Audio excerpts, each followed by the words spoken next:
I will follow.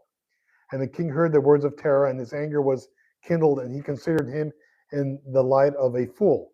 And the king answered Terah, and he said to him, Art thou so silly, ignorant, or deficient in understanding, to do this thing, to give thy beautiful horse for silver and gold, for even for straw and provender?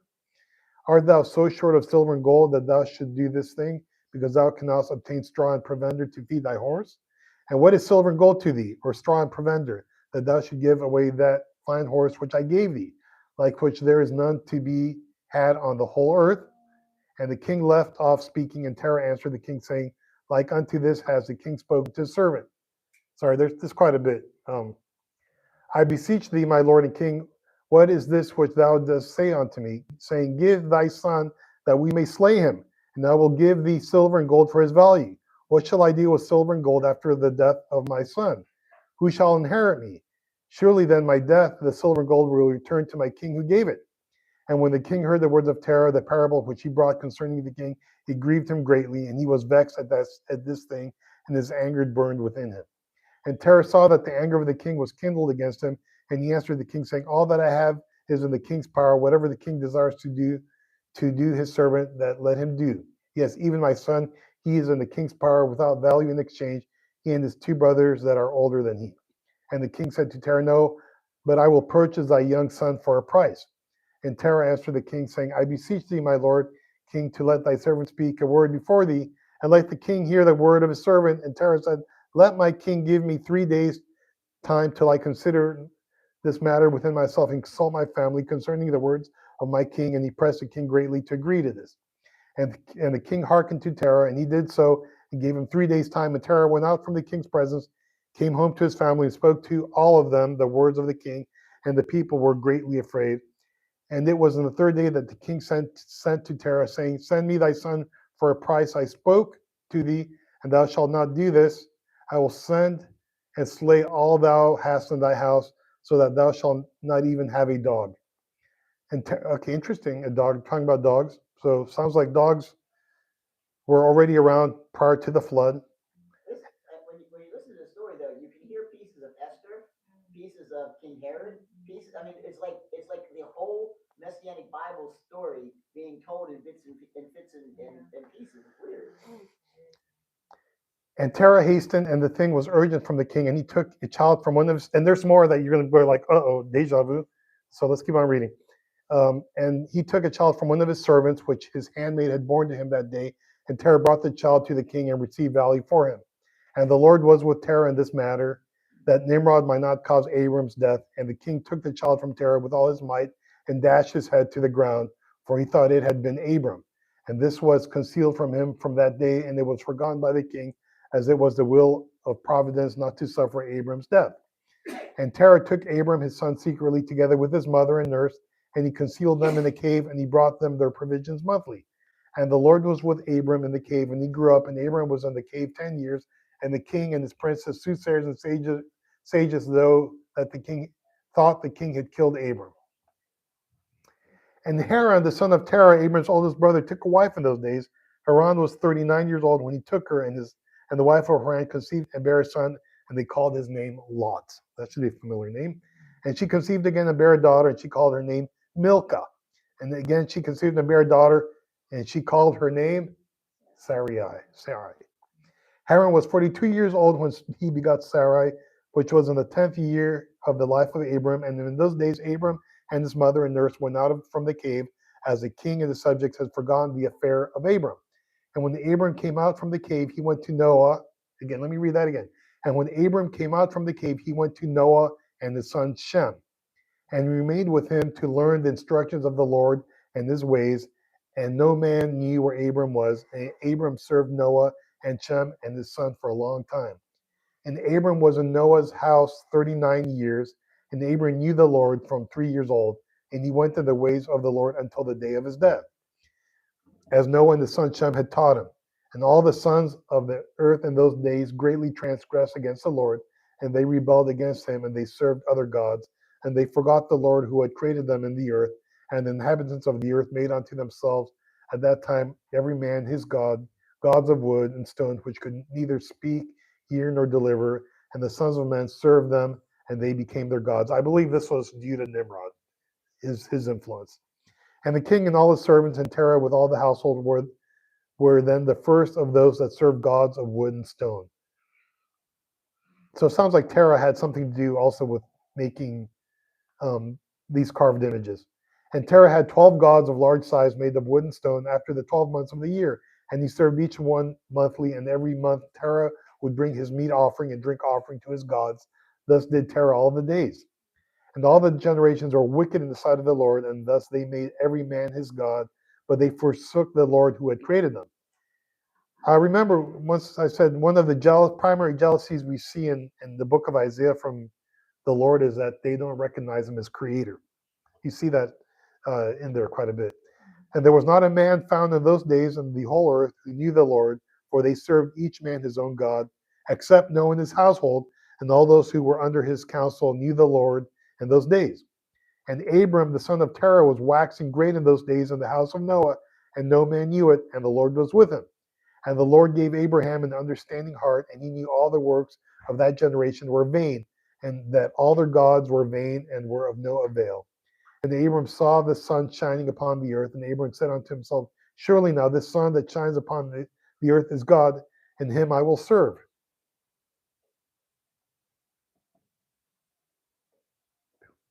And Abram served the sun on that day, and he prayed to him. And when evening came, the sun set as usual, and Abram said within himself, surely this cannot be God. And Abram still continued to speak within himself, who is he who made the heavens and the earth? Who created upon earth? Where is he?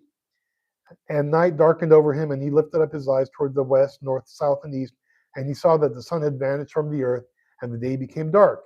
And Abram saw the stars, moon before him, and he said, surely this is the God who created the whole earth as well as man, and behold, these his servants are gods around him. And Abram served the moon and prayed to it all that night. And in the morning, when there was light, and the sun shone upon the earth as usual, Abram saw all the things that the Lord God had made upon the earth. And Abram said unto himself, surely these are not gods that made the earth and all mankind, but these are the servants of God. And Abram remained in the house of Noah, and there knew the Lord and his ways, and he served the Lord all the days of his life. And all the generation forgot the Lord, and all that generation forgot the Lord, and served other gods of wood and stone, and rebelled all their days. And King Nimrod reigned securely, and all the earth was under his control, and all the earth was of one tongue and words of union. So we see that Abraham was around the time of Nimrod, right? They overlap. And King Nimrod reigned securely, all the earth was under his control, and all the earth was one tongue. Okay. And all the princes of Nimrod and his great men took counsel together, Put, Mitzrayim, Cush, and Canaan with their families, and they said to each other, come, let us build ourselves a city, and in it a strong tower, and its top reaching heaven, and we will make a name we will make ourselves famed, so that we may reign upon the whole earth, in order that the evil of our enemies may cease from us, that we might reign mightily over them, and that we may not become scattered over the earth on account of their wars. And they all went before the king, and they told the king these words, and the king agreed with them in this affair, and he did so. And all the families assembled, consisting of about 600,000 men, and they went to seek an extensive piece of ground to build the city and the tower, and they sought in the whole earth, and they found none like one valley at the east of the land of Shinar, about 2 days' walk, and they journeyed there, and they dwelt there. And they began to make bricks and burn fires to build the city and the tower that they had imagined to complete. Uh, Wes, so they looked like they were building brick out of mud. How come they weren't using stone? Uh, What's that geography? Is there much stone there, or more mud than stone? it's all mud. Mud. Okay, so that explains that. And mud brick is really Easy. to make. Okay. Even today, they in the country they make houses and Okay. fences and stuff out of mud brick. So there was plenty of that. Okay, thank you. And let's see. And all the families assembled, because we said, and they began to make bricks and burn fires to build the city. So these are fires to cook the bricks and make them even harder. To build the city and the tower they had imagined to complete. And the building of the tower was unto them a transgression and a sin, and they began to build it. And while they were building against the Lord, building against the Lord God of heaven. They imagined in their hearts to war against him and to ascend into heaven. Who has that attitude? I will ascend. What is it? I will ascend on high and make, sit up. Yeah. And all the people and all the families divided themselves into three parts. The first said, we will ascend into heaven and fight against him. And the second said, we will ascend to heaven and place our own gods there and serve them. And the third part said, we will ascend to heaven and smite him with bows and spears. And God knew all their works and all their evil thoughts. And he saw the city and the tower which they were building. And when they were building, they built themselves a great city and a very high and strong tower. And on account of its height, the mortar and bricks did not reach the builders in their ascent to it until those who went up had completed a full year. And after that, they reached to the builders and gave them the mortar and the bricks.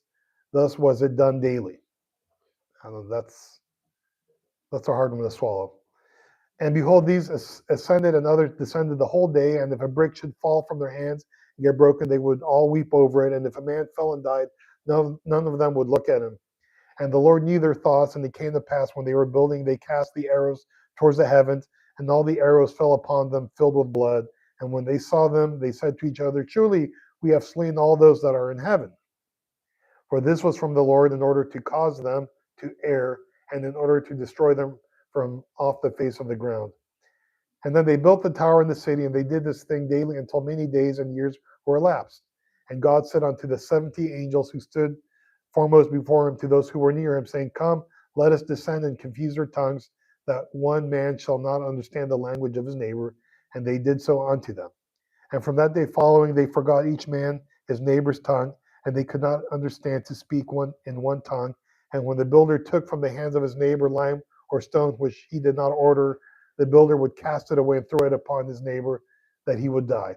And they did so many days, and they killed many of them in this manner. And the Lord smote the three divisions that were there, and he punished them according to their works and designs, and those who said, we will ascend to heaven and serve our gods, became like apes and elephants. Here's a weird one. They became like apes and elephants, and those who said, we will smite the heaven with arrows, the Lord killed them, one man through the hand of his neighbor. And the third division of those who said, we will ascend to heaven and fight against them, the Lord scattered them throughout the earth. And those who were left among them, when they knew and understood the evil which was coming upon them, they forsook the building, and they also became scattered upon the face of the whole earth. Which is kind of what we read last time, right? The dispersion of the descendants of Noah.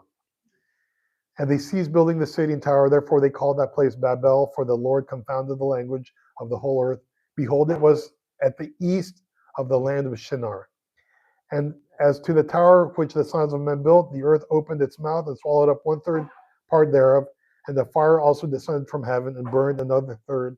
And the other third is left to this day, and it is of that part which is aloft, and its circumference is 3 days' walk. And many of the sons of men died in the tower, a people without number. Oh, we're going to have to go on in the study because there's still a lot more about Noah. We could finish it, but we won't get done with this. All right, so that's just, we're not even done. There's some more on Abraham, but I think we can jump into that next week. I found it interesting that Talmud does not talk about any of this stuff, which I find amazing. Mm-hmm. Mm-hmm. All right, so last week we left off in Genesis 10:22. Do I have that in here? Yeah, this is from, it's just, that's too much. Okay, good. So it lists the 5 sons of Shem. The first son was Elam, identified with a country east of Babylon, which later became parts of Persia, and the capital was Susa, or Shushan, Book of Esther. Today this area is located in southwestern Iran. Shem's second son was Ashur, identified with the land of Assyria along the Tigris. The capital of Ashur was Nineveh. These were the Semitic Assyrians that supplanted Hamitic Assyrians of Genesis 10:11. And Shem's third son was Arphaxad, and Josephus identified him with the Chaldeans. Right? We're going to read that. Where does Abraham come out of? Oh yeah, Ur of the Chaldeans or something. So other identify him with Arapfu in the area of Nuzi, where the Babylonians section of Chaldea, or with the Arphaxides in Assyria, northeast of Nineveh. Arphaxad is the seed son, right? Shem's fourth son, Lud, associated with the Ludi of the classical sources, and Lubdu of the Assyrians in the area of Nuzi. The location is Lydia of Asia Minor. And we see Lydia in the book of Acts, she was a what? A dealer of purple what? Purple cloth, yeah. Shem's fifth son was Aram, the name of the land of Aramea between Damascus and the Euphrates River. Aram was common name Hebrew. Aram was the common name Hebrew name for Syria. All right, Genesis 10:23 lists the four sons of Aram, and these sons are Aram, fathered the Syrian tribe between Aramea and Mesopotamia. The first son was Uz. Josephus locates him in the area of the Trachonites in northeastern Canaan. He was located in northwest Mesopotamia. We see this reference in Genesis 22, verse 21, and perhaps was the same as the home of Job, right? Job 1:1 says, Job lived in the land of Uz. Uz's territory may also be the same as the land of Uz in Jeremiah 25:20. The second son was Hul. Josephus locates him in Armenia. More likely, he was located in the Liha region. The third son was Gether.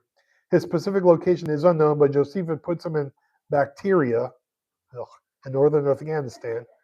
The fourth son was Mash, not the TV series, that ran from 1972 to 1983. The specific location is also known. And as a side note, hearing the MASH theme song was my cue that I'm already like an hour late for bed. Because I think it came like at 10:30 or 11, and anyway. The specific location is unknown, but Josephus puts him in Messene at the mouth of the Euphrates near Carax. Others place him in Strabo's Mount Messius and the Tur Abin range between the Tigris River and the Habar Triangle. So I didn't look up all of them, but like Ashur, that name Ashur, it actually means Assyria. And the name Elam literally means mountains, which is the Iran. Yeah, that's what we were looking at in the Sargos Mountains. Yeah. They literally all have names, and they went to where they were. And there's actually a city there, Elim, sounds like Elam, right there in the mountains, within the mountain ranges in Iran, in the western part. All right, Genesis 10, Genesis 10, chapter 10, verses 24 to 30, focus on the line of Arphaxad, who was a seed son. We see his in Luke 3:33, right? The sons of Amminadab, the son of Aram, the sons of Hezron, sons of Perez. So Aram shows up there.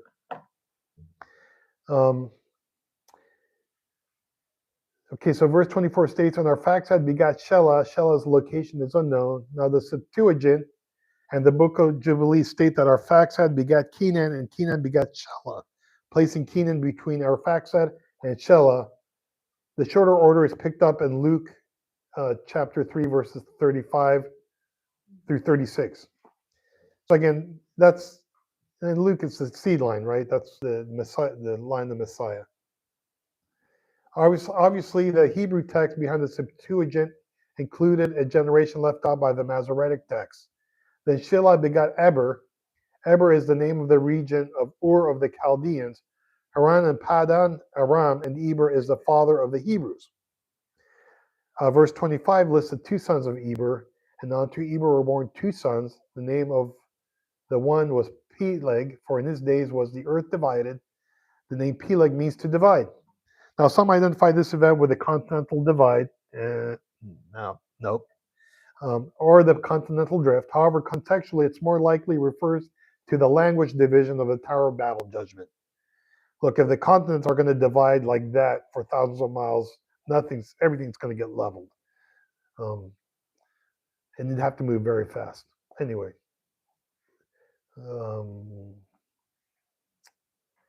Let's see. This means that the confusion of the tongues occurred during Peleg's lifetime. A text of King Kutukul Tininurta II refers to a people called Palaga near the Harbor River. The author of Genesis then adds his brother's name was Joktan. which is the Arabian tribe. All right, so let's see on verse 25. What does Dr. Morris have to say on this? Henry Morris. The division that took place was most likely the traumatic upheaval at Babel. A division in the Genesis 10:5, verse 5 and 32 is mentioned, where the division is after his tongue. Nimrod was in the same generation as Eber, and this is the only place in the table of nations where the meaning of a son's name is given, indicating the importance of the event it commemorated. However, it is true that two different words are used: Pelag in verse 25 and Parad in verses 5 and 32. Although the two words are essentially synonymous, this might indicate a different type of division. Many Bible teachers have suggested, therefore, that verse 25 might refer to a splitting of the single post-flood continent into the present continents of the world.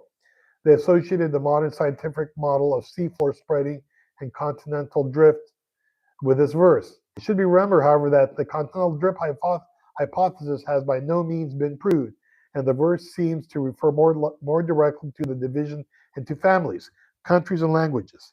Furthermore, even if the continents have separated from a single primeval continent, such a split more likely would have occurred in connection with the continental uplifts terminating the global deluge. And someone go to Psalms 104 and read verses 6 and 9. Psalms 104, verses 6 and 9. That's in refer to the continents drifting during the flood. Again, we've talked about this quite a bit when I've done the flood presentation, explaining why that makes the most sense. But let's see what the word says. Yeah. Psalms 104, verses 6 through 9. You clothe the earth with floods of water, water that covered even the mountains. At your command, the waters fled. At the sound of your thunder, it hurried away. Mountains rose and valleys sank to the level of trees. Then you set a firm boundary for the sea, so that they would never again cover the earth. Okay, so I think that makes a pretty good case that this was that occurred during the flood, which makes sense. All right, verses 26 through 30 lists the 13 sons of Joktan, each of whose family became Arabian tribes. Verses 26 through 29 list the sons of Joktan, the first being Almodad, the southern Arabian people of the tribe of Al-Mudad in Yemen.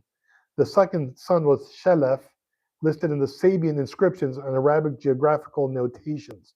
According to Plotinus, this was the Salapeni between Sheba and Hadramut. This is the South Arabian people of Es-Sulaf in Yemen, also called Salaf or Salif.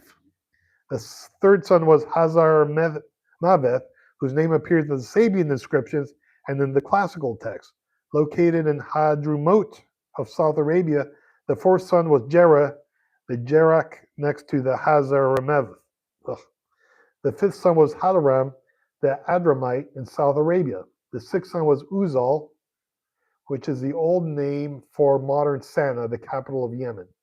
His land might alternatively be Azala in the area of Medina.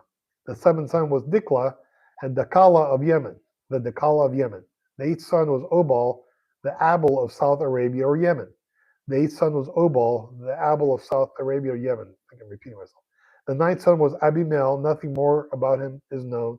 The 10th was Sheba, the Sabians of southwest Arabia, also listed as being part of Ham's line in verse 7. Where do we see the Sabians come up? Huh? The Sabians, the Arabians, the Sabians, the marauders, the Sabians.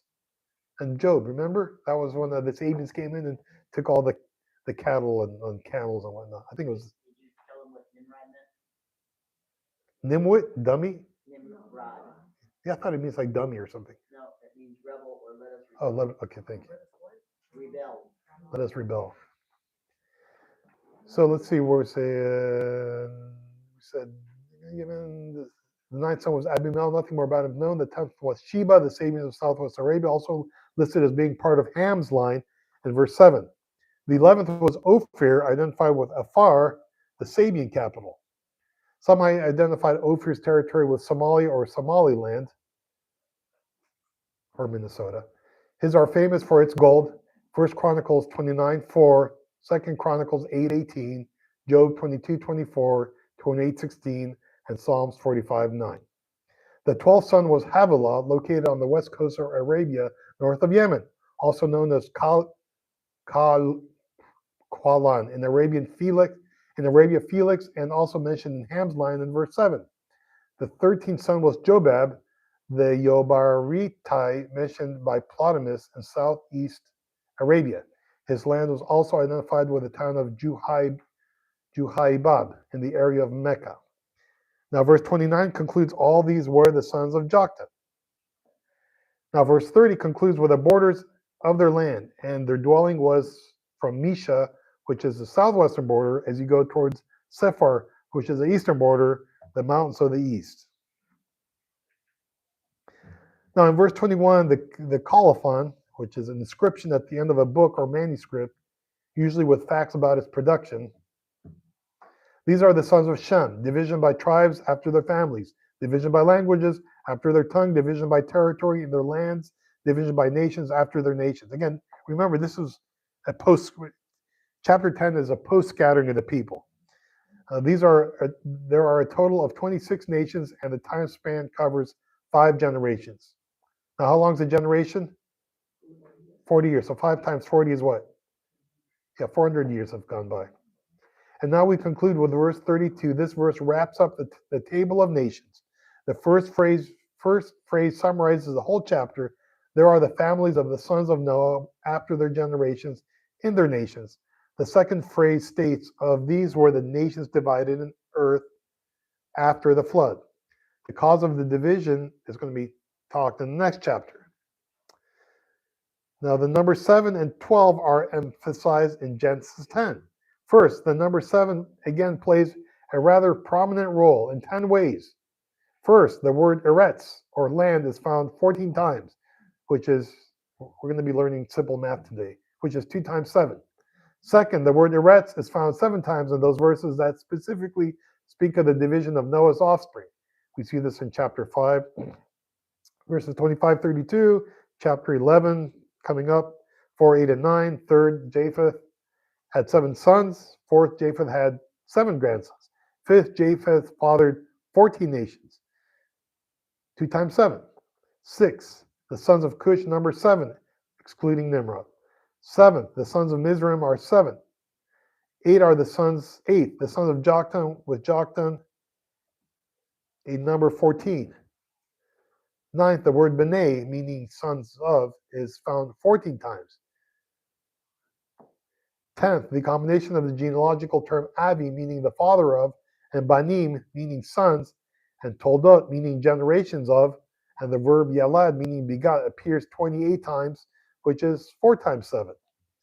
Second observation is that the number of 12 also plays a role. First, Canaan and the sons of Canaan number a total of 12. Second, the descendants of Shem until Peleg number 12. All right, let's summarize verse 32. These were the families of the sons of Noah according to their generations in their nations, and from these nations were divided on the earth after the flood. Okay, so I remember I had an old book that had just these 3, saying that from we can derive all the human line from these 3. So anyway, I think Modern philosophy, they move the Australoid over to the Coscoid. but again, when I say 3 is, Shem, Ham, and Japheth.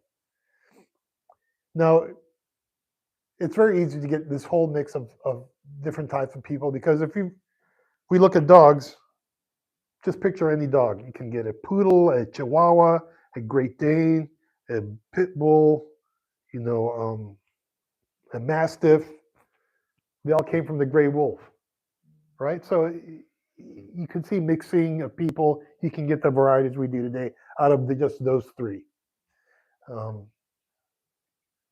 right, the cause of division will be discussed shortly in chapter 11. The number of nations combining families of all 3 is 70. That's another pretty important number. The human race at this point until today is united by virtue of a common ancestor. That's going to be Noah through his 3 sons. However, on the other side of the coin, the human race is divided hopelessly by language, by race, by territory, by religion, by politics. And the origin of this division is now to be spelled out in Genesis 11. Hence, let's see, this is from Luther.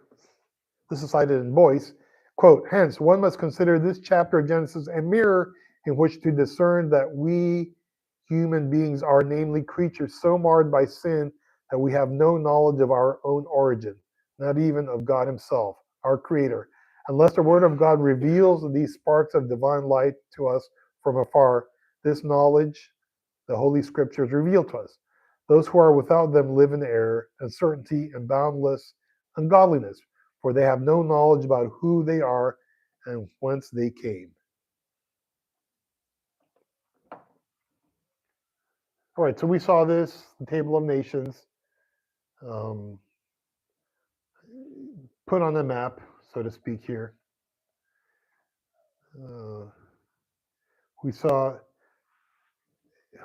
where was it that we read that a name that in those days the number of their lives significantly dropped? It looks to be like right here. I think it was Joktan. Was it Joktan? Joktan. But it mentioned it. I think we read it in the book of Jasher, and it said that number. So it'd be interesting to see if it's in between Eber and Peleg. I suspect it's going to be. All right, so now we're Genesis 11. So it's a tale of unity and of division. Okay, we're going to read just the first 9 verses. Now the whole earth had one language and the same words. And as people migrated, okay, this is interesting. Rabbi, can you check this from the Hebrew? Confirm this? And as people migrated from the east. Now I say that because in some versions it says, and as some people migrated to the east. So there's a big difference. From the east or to the east is They journeyed east. they what? Mine says they journeyed east. That means they're going from west to east. Yeah, but that means they're going from western Iraq to the Euphrates. But it says as the people migrated from the east, that means they're coming in from Iran towards Shinar. I think that makes, at least in the grand scheme of things here. But I mean, if you're trying to map it with maps, yeah. I don't mind the New King James. It says it came from the east. Okay. They traveled eastward. Yeah, so that means they're going from Iran towards Shinar. In the Hebrew it says Mikadash, it's Mikadem, so it's from the east. From the east, okay. All right. All right, so anyway, and as the people migrated from the east, they found a plain in the land of Shinar and settled there. And they said to one another, come, let us make bricks and burn them thoroughly. And they had brick for stone and bitumen for mortar. And then they said, come, let us build ourselves a city and the tower with its top in the heavens, and let us make a name for ourselves. What does this sound like, just off the bat? Where do we see these kind of words being said by who? Come, let us make man in our image. It just sounds very like this is, like, yeah. Let us there. Yeah, thank you. Come, let us build ourselves a city, tower, and let us make a name for ourselves, lest we disperse over the face of the whole earth. So we already see what was the commandment coming out of the ark is disperse. And the Lord came down to see the city and the tower which the children of man had built. And the Lord Yahweh said, behold, they are one people and they have all one language. And this is only the beginning of what they will do. And nothing that they propose to do will now be impossible for them. Come, let us go down there and confuse their language, so they may not understand. I'm sorry, just think of what this verse, behold, they are one people, they have one, this is the beginning of what, and nothing they propose to do will now be impossible.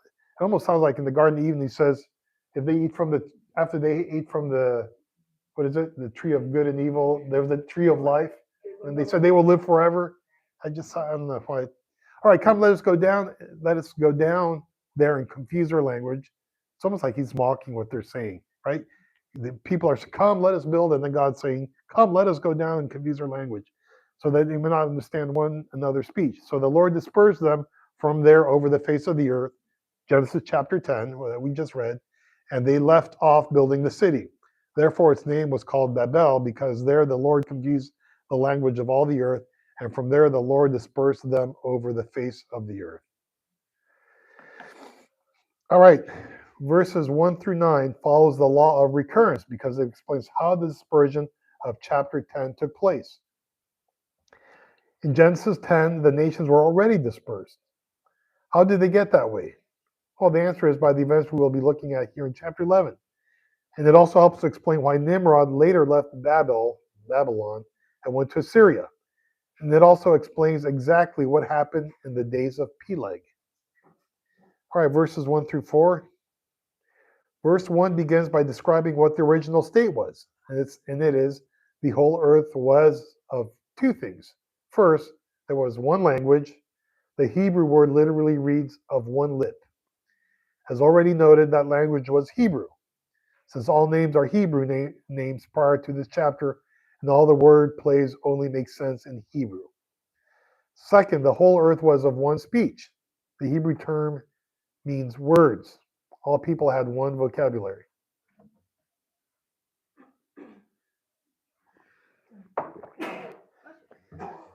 All right, Genesis 2, verse 2 describes a settlement in the land of Shinar, and it came to pass, meaning in the course of time as they journeyed east, meaning east of Ararat. Well, okay, let me read that again. Describes a settlement in the land of Shinar, and it came to pass, meaning in the course of time as they journeyed east, meaning east of Ararat, they found a plain in the land of Shinar.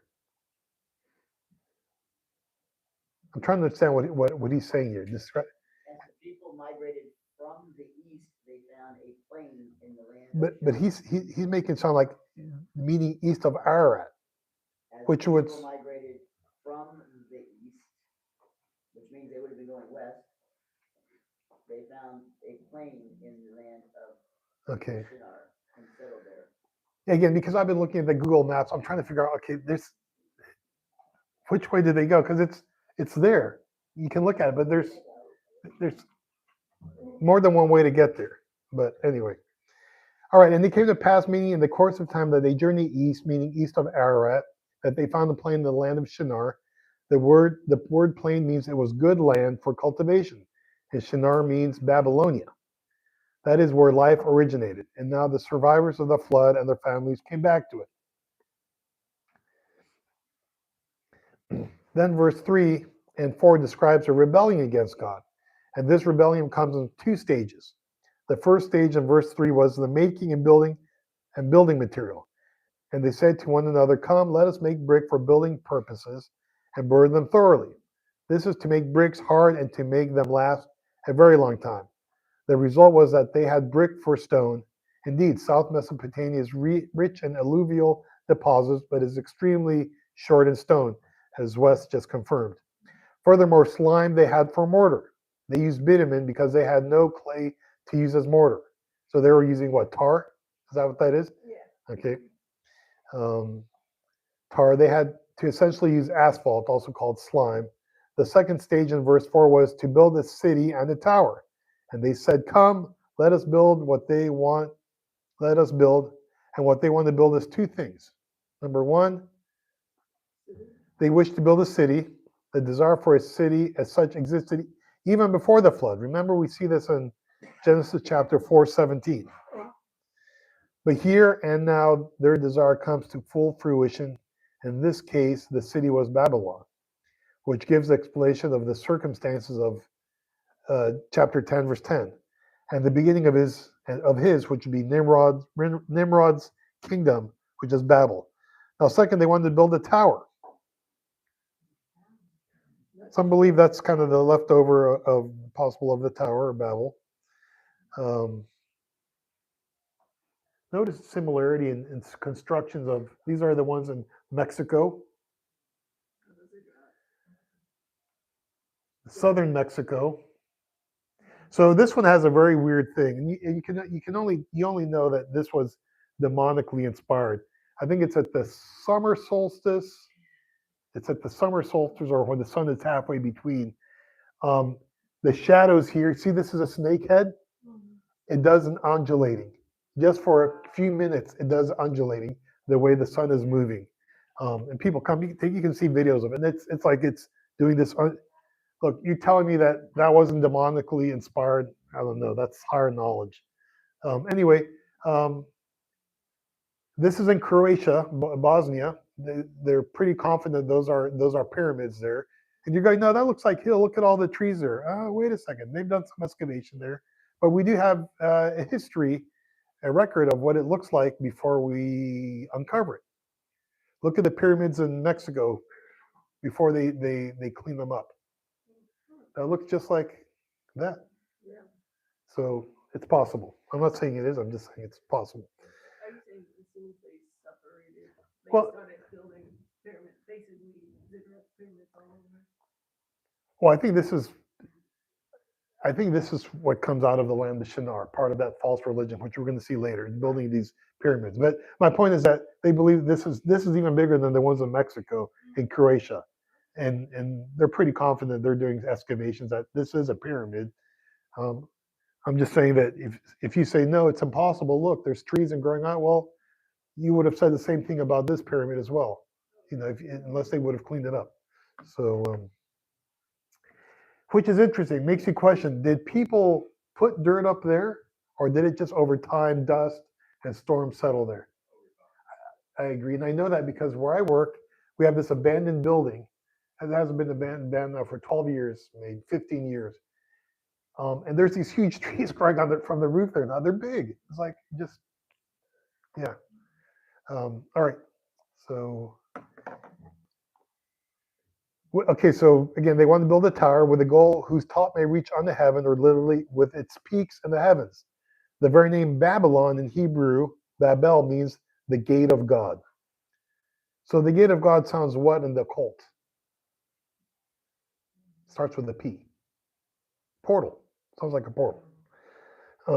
The point is that they want to reach out to the heavens. The purpose of this tower was for the purpose of astrology or the signs of the zodiac. This could also have been an attempt at opening a portal to the other realm. An opening portal only invites the demonic, whether in the cultic practices or cultic practices masqueraded as science research. I'm talking about CERN.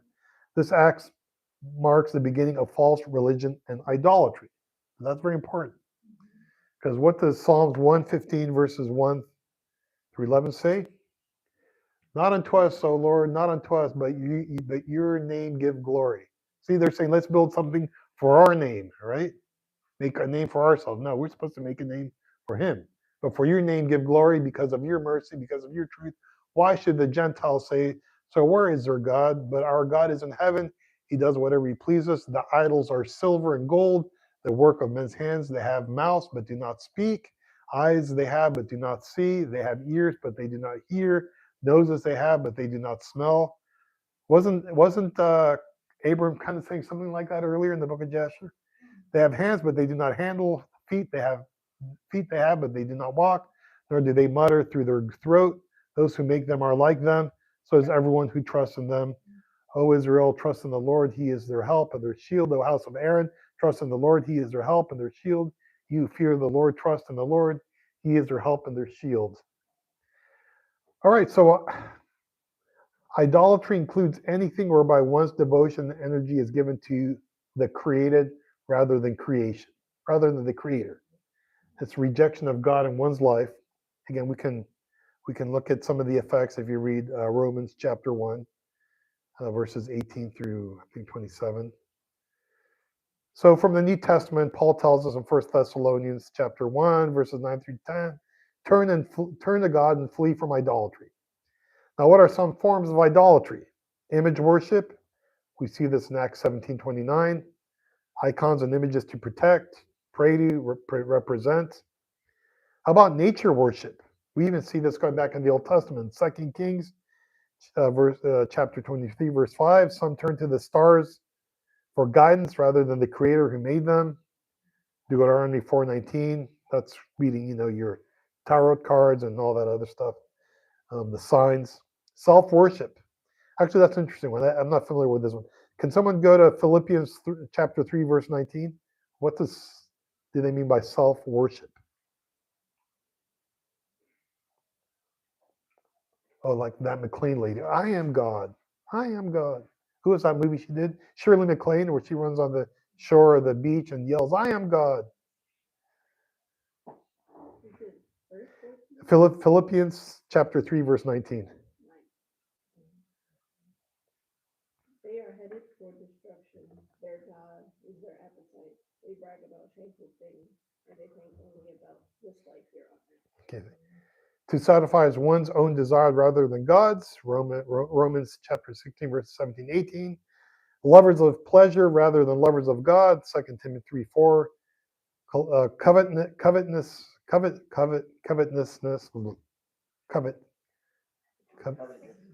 someone say it out loud. Covetousness, yeah. Colossians 3:5, lustful desire of things that gets top priority in one's life. Ephesians 5:5, was a result, no inheritance in the kingdom of Messiah. And again, Christians can become idolaters by letting anything consume our time, talents, and substance. 1 Corinthians chapter 10, verse 14. All right, so we see the mirror of the sin of Babylon with the modern day Babylon of Revelation 17. Chapter 17, 1 through 18, right? It says, no, we won't read it. Yeah, let's read it. Someone go to Revelation 17, 1 through 8. 1 through 18. This is apostate, man-made religion attempts to unify the world under the Antichrist via seductive idolatry and immorality, but self-implodes under God's appointed judgment. This is for the future. But we see the start of this, what Babylon must have been like. 1 through 8. 1 through 18. 1 through 8. Yeah. One of the seven angels who had poured out the seven bowls came over and spoke to me.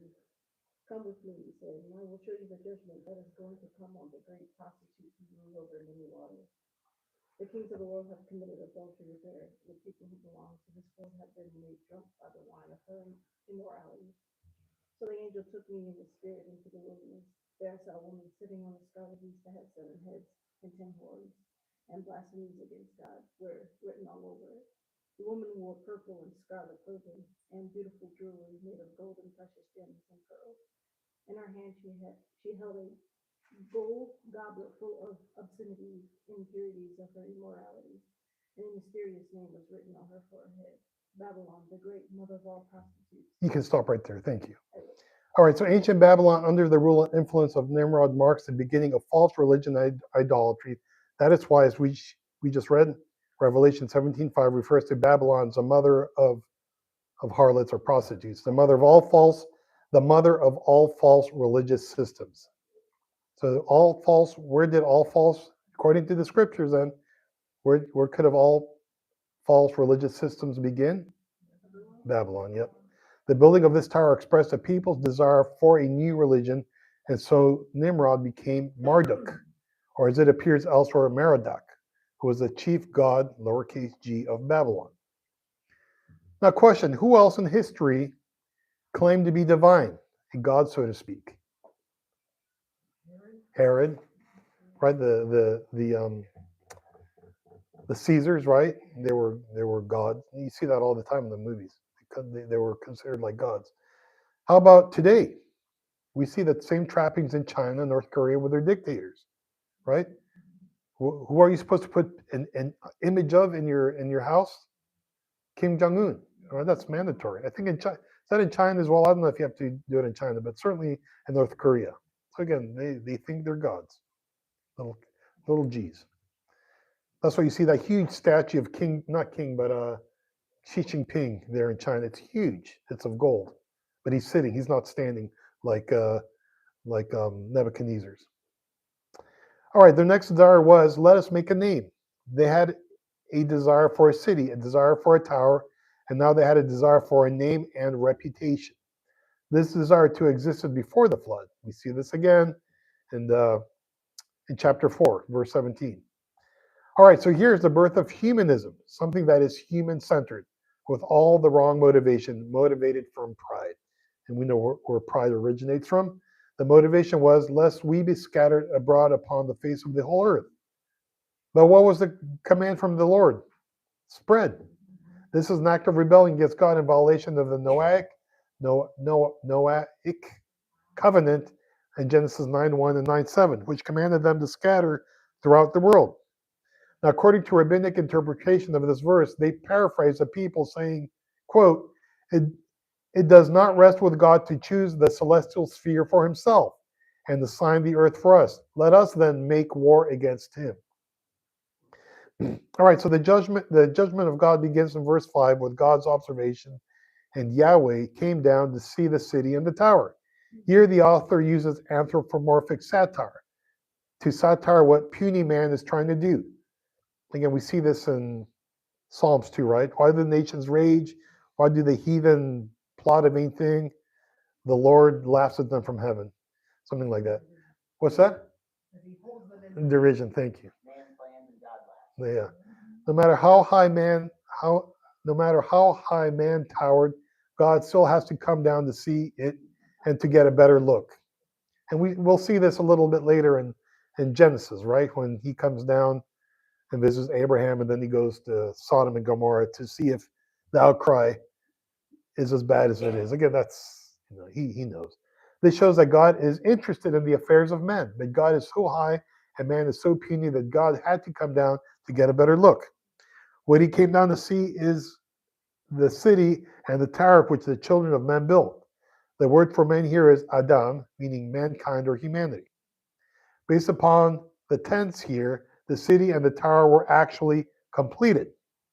Now, Genesis verse 6 gives God's evaluation. Behold, now there are two situations. They are one people, meaning one nationality, and they all have one language. They have one unified language that helps keep them together. These conditions raise two problems. The first problem was this is what they begin to do, meaning this is only the first act of rebellion in this one place. If left to themselves, more such acts will follow in this one place. The second problem was now nothing will be withheld from them. They which they purpose to do, meaning they will purpose to sin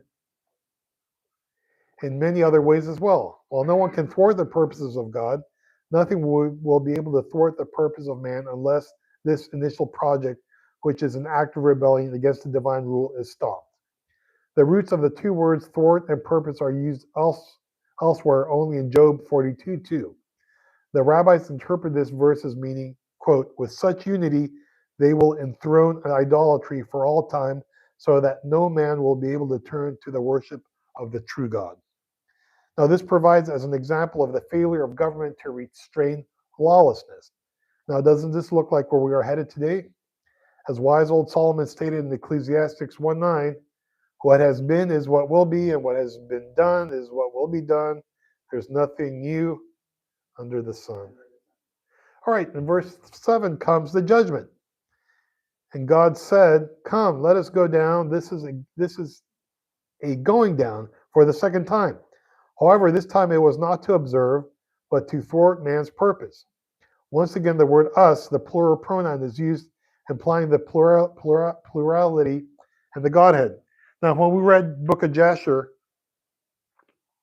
what did it say? 70 angels, yeah. So, again, I don't know how to interpret that. How to interpret that. I would just go with this scripture. Yeah, and we see the same words kind of used, I think, elsewhere. So, anyway, that's what makes these, this apocryphal books, you have to be very careful, questionable. All right, so let's see. Come, let us go down. This is going down for a second time. Once again, the word us, the plural pronoun is used, implying the plurality and the Godhead. The rabbis interpreted this to mean that God was talking to angels. They're probably taking this out of the book of Jasher. The purpose of coming down is to confound their language. The Hebrew word for confound is bala, which will have a relevance to the name Babylon or Babel. Bala means to confuse, to come down and confuse the language. The goal was that they may not understand one another's speech. Now in Hebrews chapter 11, verse 7, it reads, they will not hear a man the language of his friend. In verse 3, the Hebrew reads, and the man said to his friend, but now they will not be able to do that anymore. All right, verses 8 and 9 concludes the paragraph with three results. Number one, results in the first part of verse 8 was the dispersion of humanity. So Yahweh scattered them abroad from thence upon the face of all the earth, and this is why they was the, sorry, misspelling here, something was the something that the dispersion of Genesis chapters 10, verses 5, 20, 31, and 32 was accomplished. From thence means from Babylon. Again, this explains why Nimrod had to leave Babylon for Assyria. The second result in verse 8 was they left off building the city. No more of the city was built at that time. Although the tower was finished, all they had planned for the city wasn't complete. It was no longer necessary to complete it, since it was large enough for those who did speak the same language. The others had to go elsewhere. Then in the first part of verse 9 is the third result, the naming of the city. Therefore was the name of it called Babel. Babel or Babel is a Hebrew word for Babylon. The reason it was called Babel is because Yahweh did there confound the language of all the earth. Now this is an example of paranomaisia, a wordplay between two words of different origin but having similarity in sound. Babylon in Hebrew is Babel, a Babylonian word which comes from Bablu, meaning to scatter.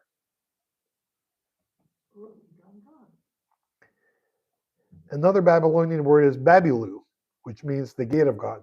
What's that song with the is that it? Babilu. Okay, yep. Another Babylonian word is Babilu, which means the gate of God.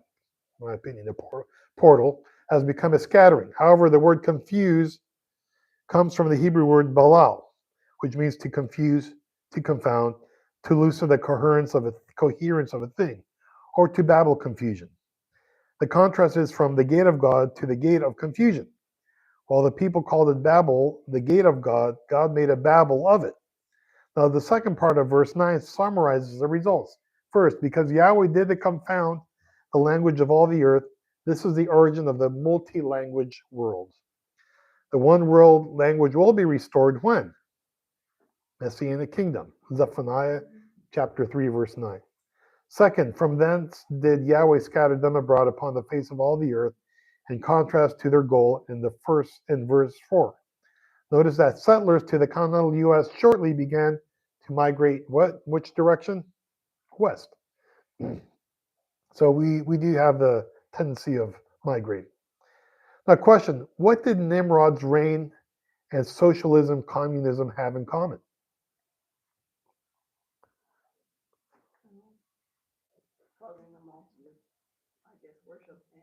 That's one, yeah. I think the one ruler, right? Ruler of all. I think that's another reason why God may have scattered people, because if you're under one control of one person, it's always power corrupts. But if you have different nations, you can always have a chance to escape and go to other nations that might offer better government. What's that? Better corruption. Corruption, yeah, that's right. I like that. Better corruption. Yeah. All right. You guys obviously been hearing centers. Yeah. All right. Now, 6 observations can be made based on verse 1 through 9. First, other commentators have noted that this section is written in the chiastic state. Boom, boom, boom, boom. Okay. 1. A, all the earth had one language. There. 2. One to another. Come, let us make bricks. Let us make for ourselves city and tower. The Lord came down. City and tower. Man has built. Come, let us confuse. One to another the language. From there, confuse the language of the whole earth. Where did we see chiastic? I think we saw it in when we did the study of Jude. Jude, we see a lot of it's chiastic state there. All right, a second observation is to note the antithesis of the opening and closing. In verse 1, now the whole earth was of one language. In verse 9, Yahweh did there confound the language of all the earth. Now, a third observation is that 3 Hebrew letters, Beth, Lamed, and Nun, reappear in close association in verses 3, 4, 5, 7, and 9. Fourth observation is that there is an alliteration with the letter shin and the letter sin in verses 2, 3, 7, and 9. Fifth, there's also an alliteration with the letter lamed in verses 3, 4, 6, 8, and 9 again. Six, there are also paranomasia. Rabbi, what's a paranomasia? I forgot. Paranomasia. Paradigmasia, you talking about a Greek word, or are you talking about Another word. Now, there are also paranomasia. Oh, they're word plays. Okay, they're word plays. And here are three examples. First, in verse 3, where the word play is nilbena levanim, meaning let us brick bricks. Can you check that if that's what that means in Hebrew? let us break bricks? Yeah. Yeah, it does mean that. Okay. Also, nizrafa nisrafaf, which means let us burn them with burning. Another is halvinina le'evan, meaning brick for stone. Second, in verse 3, the word play is, yeah, this is Hebrew. I can't pronounce it. V'chashemar irya lachem achomer, literally, they have asphalt for mortar. Another is banu benel, the sun had built. Third, there is a word play with the words puts, meaning scatter, with the phrase the face of all the earth in verses 4, 8, and 9. And that ends chapter verses 1 through 9. Yep. So next week we'll hopefully finish up chapter 11. Oh, and we'll get to read more of Jasher because it gets really interesting when it comes to the life, what goes on with Abraham, and you'll see a lot of parallels, similarities with what we see in the scriptures in the Old Testament. Any questions, concerns, comments, complaints? I was just gonna say where, in verse 3 when it says, come let us, or what's the end, it's, the same parallel, like, in Genesis, like, for example, like the angels, when they said that the woman of the earth was fair to them, they said, come let us take wives. Same thing in Enoch, that's something, it almost sounds like a prideful stance. Mm-hmm. Before something bad is about to happen, in the sense of like God basically Mhm, correcting mhm. them. Neighbor of him, come, let us make bricks, and let us burn fire. And she was to them the brick for stone, and the bitumen he was to them for mortar. Then they said, come, let us build for a city and tower. They almost speak like American Indians, but in that ancient kind of language. But that is a chiasm up there. I don't know if that's what you were asking when you were saying. Yeah. What Okay. is this? It's a chiasm. No, it's a paras. No, it's a word play. It's just a fancy name for word play, like paranoid. Right, but this, what you're showing here is a Oh, chiasm. chiasm, yeah. And we see it again. I think we saw it. I've showed this before in Book of Jude. I remember, and maybe in Ecclesiastes or I think it may have been. I've seen it. I've done it one other time. Definitely in Jude, the first. Yeah, Well, well, I put up several chiasms over time, but okay. it just means that it builds down and then it builds back up. Back up, yeah. I think Satan's the only one that didn't say, come let us, he just said, I will build some upon over Mhm. time. Yeah, so I found that interesting, where the other angels, before they were Mhm. locked up, into the abyss, that they said, come let us, they're fair to us. You could argue pride is the original sin. I mean, it is. I mean, if we spend time, and I know Elder Mark, he's showed this in the past, but there's a lot of similarities between the Babylonian religion symbols, and you see this with what what is the Romans, the Christmas and all that stuff, Saturnalia, and you see some of these depictions of snakes around people's heads. You see that in the Toltecs and the Aztecs and the Incas. I mean, this goes. You can tell that spread from there, all over the world. Well, not all over, but many places. All right, Rabbi, time the clock. Yep. Oh. Chiasm. CH. Yeah, CHI, chiasm. Yeah. So, this week, we are going to have our, business meeting at 4 p.m. Saturday. If you'd like to come to the business meeting, you can come at 4 p.m. down here. And then we promise we finish by 5, or maybe even a little bit earlier, so Kurt can get upstairs and finish the food on the table. 'Cause, you know, you gotta eat, it's Michigan. Also Saturday, I will be preaching on justification and salvation. Can you lose your salvation? Is it possible? We'll have to see. Also, what is Sunday, next Sunday is the mikvah. If you want to be mikvah, I have to have your testimony. So far, we have 2. We have 1 adult and 1 child so far that's going to have a mikvah. Everybody's welcome to come to the celebration and the ceremony at the river. Wear your bathing suit and go in the water.